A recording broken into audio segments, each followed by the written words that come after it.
भारतीय जनता पक्षाने शिवसेनेवर सर्वात मोठं आक्रमण केलं। मुघलांनंतर भाजपाने केलेलं हे आक्रमण सर्वात मोठं होतं असं म्हणत शिवसेना नेते आणि खासदार संजय राऊत यांनी कडाडून टीका केली आहे। आमची शिवसेना खरी असं म्हणणाऱ्यांनी स्वतःला आरशात पाहावं असा टोला राऊतांनी शिवसेनेला लगावला।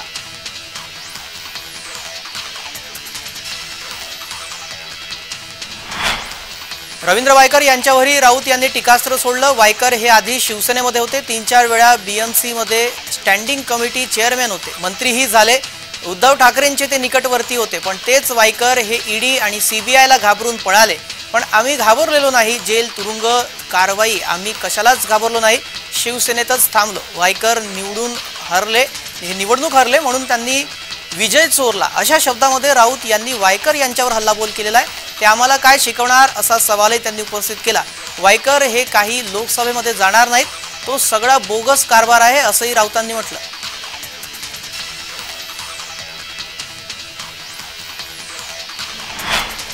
वायव्य मुंबईमध्ये लागलेला निकाल हा ईव्हीएम मध्ये करण्यात आलेल्या गडबडीमुळे झाला असं विरोधक म्हणाले। यावर आता वायकर यांनी मौन सोडलं। कोर्टात जायचं असेल तर जा, मात्र खोटा प्रचार करू नका असं वायकर म्हणाले। शिवाय मोबाईलनं मतदान यंत्र हॅक होऊ शकतं हे सिद्ध करा असं थेट आव्हान रवींद्र वायकर यांनी विरोधकांना दिलंय।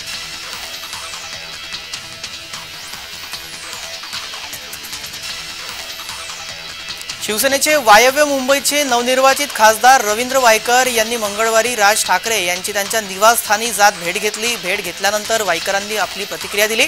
राज ठाकरे यांची सदिच्छा भेट घेतल्याचं त्यांनी म्हटलंय।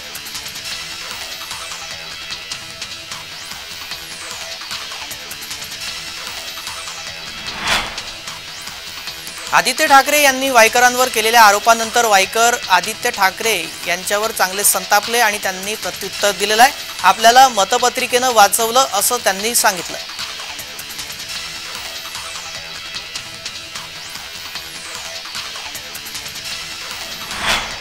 माजी गृहमंत्री अनिल देशमुख यांनी पत्रकार परिषद घेतली होती। यावेळी बोलत असताना त्यांनी फडणवीसांसहित भाजपावर हल्लाबोल केलाय। भाजपा आणि देवेंद्र फडणवीस यांनी फोडाफोडीचं घाणेरडं राजकारण केलं, हे जनतेला आवडलेलं नाही, म्हणून लोकसभेमध्ये त्यांचा पराभव झाला असं वक्तव्य देशमुख यांनी केलंय।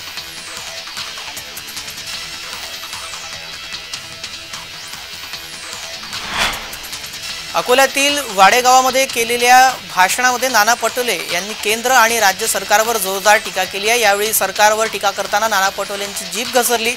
सरकारने गरिबांना वाटलेल्या साड्यांमध्ये खाल्लेल्या दलालीवर टीका करताना त्यांनी एका वैदर्भीय शिवीचा उल्लेख केला।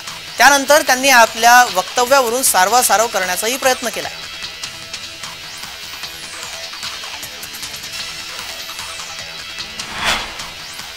काँग्रेस प्रदेशाध्यक्ष नाना पटोले अकोला जिल्ह्यातील वडेगाव येथे एका कार्यक्रमासाठी गेले होते। या कार्यक्रमानंतर नाना पटोले यांनी वडेगावात मुक्कामी असलेल्या संत गजानन महाराजांच्या पालखीचं दर्शन घेतलं। पालखी दर्शनासाठी थांबलेल्या नानासाहेब चिचोळकर विद्यालयाच्या मैदानावर पावसामुळे चिखल झाला होता। प्रदेशाध्यक्ष नाना पटोले यांनी चिखलातून मार्ग काढत संत गजानन महाराजांचं दर्शन घेतलं। मात्र दर्शनानंतर आपल्या गाडीजवळ आलेल्या नाना पटोले यांचे चिखलाने माखलेले पाय एका कार्यकर्त्यानं धुतले। नाना पटोले यांनी कार्यकर्त्याकडून पाय धुण्याच्या कृतीमुळे मोठा वाद निर्माण होण्याची शक्यता आहे।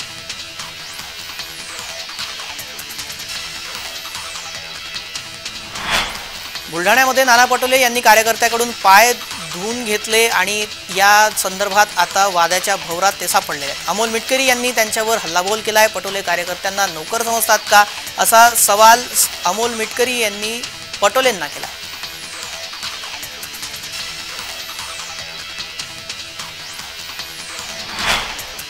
महाराष्ट्रामध्ये होणाऱ्या विधानसभा निवडणुकीसाठी भाजपानं प्रभारींची घोषणा केली आहे। केंद्रीय मंत्री भूपेंद्र यादव आणि अश्विनी वैष्णव यांना नव्या जबाबदाऱ्या मिळालेल्या आहेत। भूपेंद्र यादव यांची प्रभारी तर अश्विनी वैष्णव यांची सहप्रभारीपदी नियुक्ती करण्यात आली आहे।